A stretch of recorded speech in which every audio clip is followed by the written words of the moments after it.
Hi dear friend, आप जैसा देख रहे हैं एक्सरसाइज 8.1 क्वेश्चन नंबर 5 और स्क्रीन पर आपको दिख भी रहा है कि चैप्टर जो है इंट्रोडक्शन टू ट्रिग्नोमेट्री है, जिसमें क्वेश्चन दिया है। क्वेश्चन नंबर 5 देख सकते हैं।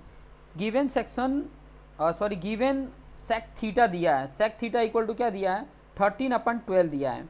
और calculate all trigonometry ratio. All trigonometry ratio मतलब सेक दिया है आपको sine theta, cos theta, tan theta, cot theta और कॉसेक थीटा, बाकी जो 5 हैं वो आपको कैलकुलेट करके यहाँ पे बताना है। ठीक है, तो सबसे पहले क्या करेंगे, इसके बेस पे जो दिया है उसके बेस पे जो जो ज़रूरत है वो चीज़ें हम फाइंड आउट कर लेते हैं।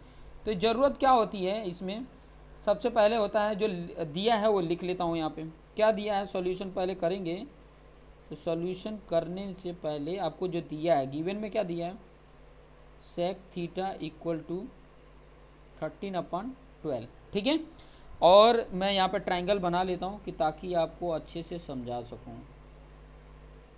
कोई भी नाम रख दो, ए बी सी। थीटा आप कहीं पे भी रख सकते हो, चाहे ए की जगह पे रख दो चाहे सी की जगह पे। बी की जगह पे नहीं रख सकते क्योंकि वो ऑलरेडी 90 डिग्री का होता ही है।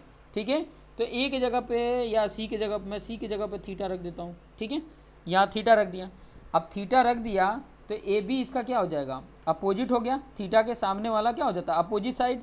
और थीटा के साथ वाला बी सी एडजेसेंट साइड हो जाता है। और सबसे जो बड़ा वाला लेंथ होता है वो क्या होता है, हाइपोटेनियस होता है। तो ये चीज़ें पता है। अब सेक थीटा का फॉर्मूला क्या होता है? फॉर्मूला क्या होता है, हाइपोटेनियस अपन एडजेसेंट होता है। तो हाइपोटेनियस इसका ए सी है और एडजेसेंट क्या है, एडजेसेंट देखो बताओ, बी सी है, बी सी। और यही इक्वल टू यहाँ पे 13/12 है। के इसके साथ रेशियो अगर ले लेते हैं तो ए सी इक्वल टू क्या आ जाता है, यहाँ पे देखो ए सी इक्वल टू 13 के आ जाएगा। तो यहाँ पर लिख देता हूँ मैं, ए सी इक्वल टू 13 के, और बी सी इक्वल टू 12 के आ जाएगा। तो बी सी यहाँ पर 12 के आ गया।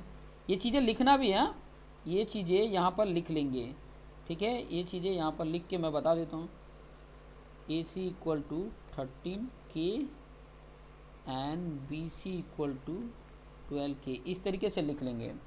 अब ये जो आपका ए बी की वैल्यू है वो आपको नहीं पता। जैसे यहाँ पे देख सकते हैं ए बी की वैल्यू तो आपको पता नहीं है, तो ए बी क्या करना पड़ेगा, कैलकुलेट करने पड़ेंगे। अब ए बी कैलकुलेट करोगे कैसे, पाइथागोरस थ्योरम से। और ट्रिग्नोमेट्री जितना भी होता है राइट एंगल ट्राइंगल पे होता है। ध्यान से दिमाग में बैठा लेना, राइट एंगल ट्राइंगल बनाना है। राइट एंगल ट्राइंगल मतलब एक एंगल उसमें 90 डिग्री होनी चाहिए, उसी के बेस पे ये सॉल्व होता है। ठीक है, तो यहाँ पर आप ए बी की वैल्यू फाइंड आउट कर लेंगे। पाइथागोरस थ्योरम लगा लेते हैं।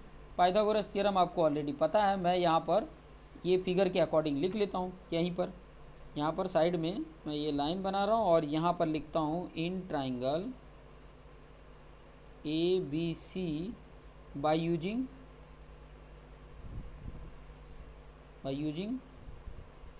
Pythagoras theorem. ठीक है, पाइथागोरस थ्योरम। अब पाइथागोरस थ्योरम क्या बोलता है, हाइपोटेनियस क्या है, A C square equal to A B square plus B C square, other two side के स्क्वायर का सम होता है। ए सी की वैल्यू दिया है देखो 13 के का स्क्वायर कर लो। ए बी की वैल्यू नहीं दिया है तो वैसे लिख देते हैं। बी सी की वैल्यू दिया है 12 के स्क्वायर, 12 के का फुल स्क्वायर। ब्रैकेट लगाते हैं क्यों, क्योंकि दोनों पे स्क्वायर होगा, पूरी वैल्यू पे स्क्वायर होगा। ये चीज़ें ध्यान रखिएगा।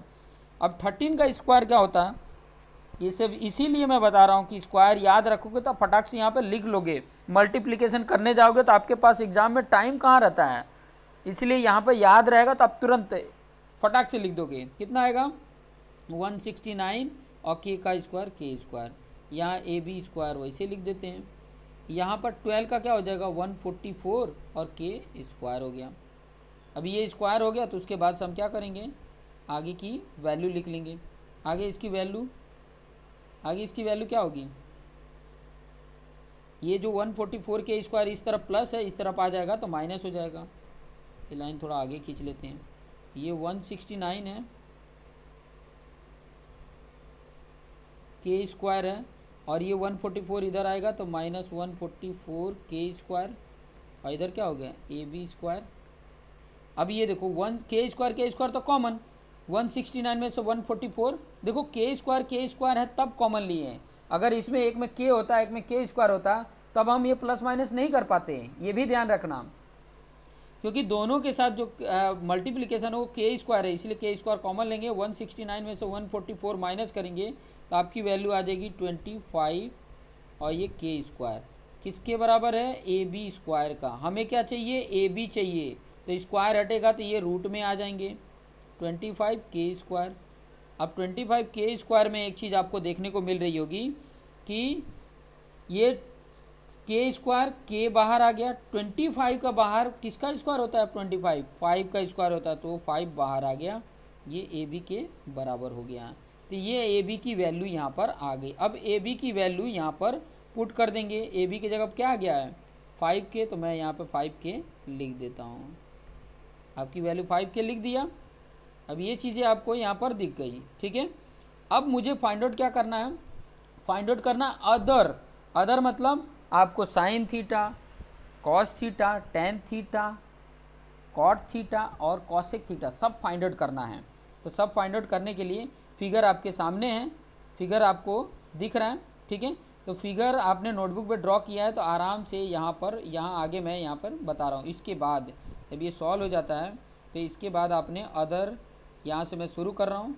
सबसे पहले क्या लिखूँगा, साइन लिखूँगा, यहाँ पे साइन थीटा। साइन थीटा क्या होगा, अपोजिट अपॉन हाइपोटेनियस। तो यहाँ पे थीटा के सामने अपोजिट ए बी है, यहाँ पे ए बी लिख लेंगे, और हाइपोटेनियस क्या है, ए सी। तो ए बी की वैल्यू कितनी है 5 के, और ए सी की वैल्यू 13 के कैंसल, तो आ गया क्या 5 1 13। साइन थीटा हो गया। उसके बाद क्या चाहिए आपको, कॉस थीटा। तो कॉस थीटा यहाँ पर लिखेंगे, कॉस थीटा लिखा। Cos theta adjacent upon hypotenuse. तो एडजेसेंट क्या है, बी सी अपॉन ए सी। बी सी क्या है 12 के अपॉन 13 के कैंसल, तो आ गया क्या 12 अपॉन 13 वैल्यू आ गई, 12 अपॉन 13 आ गया। फिर उसके बाद से टेन थीटा चाहिए, टेन थीटा मैं लिख देता हूँ यहाँ पे, टेन थीटा, एक मिनट, यहाँ पे क्या आएगा टेन थीटा। टेन थीटा क्या होगा, टेन थीटा की अगर मैं बात करूँ तो टेन थीटा अपोजिट अपन एडजेसेंट। तो अपोजिट की वैल्यू क्या है, यहाँ फिगर में देखो अपोजिट ए बी है और ये बी सी है, ए बी अपन बी सी, यही होगा ना, A B upon B C. A B की वैल्यू क्या है 5 के, और बी सी की वैल्यू 12 के कैंसिल हो गया, तो 5/12 आ गया।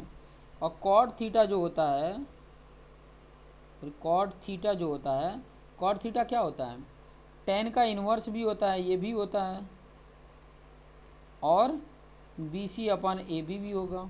तो वैल्यू क्या हो जाएगी 12/5 हो जाएगी, ठीक है। बी सी की वैल्यू 12 है और ए बी की वैल्यू 5 की आ गया, ठीक है। इस तरीके से आ गया, कॉट थीटा आ गया। सेक थीटा तो है ही, अब कॉसेक थीटा चाहिए, कॉसेक थीटा भी हम फाइंड आउट कर लेते हैं, ठीक है। कॉसेक थीटा, सेक थीटा तो है ऑलरेडी, तो कॉसेक थीटा क्या होता है, साइन का इन्वर्स होता है, ये चीज़ें आपको पता है, ये साइन थीटा का इन्वर्स कॉसेक थीटा। और साइन थीटा क्या था, साइन थीटा अगर देखोगे तो ए बी अपन बी सी था, तो ये उल्टा हो जाएगा, B C upon A C, sorry A B upon A C था, A B upon A C था। फिगर में देख सकते हैं, फिगर में एक बार देख लेते हैं, ये देखिए फिगर आपके पास ये है। तो कॉसेक थीटा है, तो कॉसेक थीटा क्या होता है, hypotenuse upon opposite, A C upon A B आएगा, A C upon A B आएगा, यहाँ पे लिख लेते हैं A C upon A B, 1 minute,